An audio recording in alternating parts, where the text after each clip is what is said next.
Now it's 5:14. From high school hoop action to doing good deeds in the Miami Valley, here are 5 things you need to know for this day ahead. Hundreds of medical professionals and law enforcement officials will gather in Dayton for the area's first synthetic drug symposium. Officials will learn about current local trends as well as short-term and long-term effects of designer drugs like bath salts. In fact, Dan Edwards will have more for you coming up in the next 30 minutes.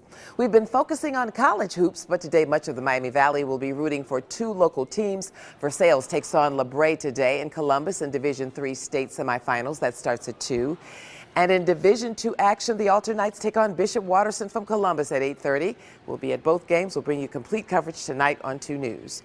More people in need will have a fresh meal after today. Dayton area Kroger stores will present a check of more than $17,000 to the food bank.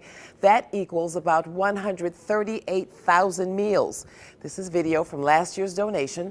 Today's presentation begins at 10 this morning at the Kroger at Austin Landing. And if you're interested in volunteering, Miamisburg city officials are holding an event for you. It's called the Volunteer Showcase.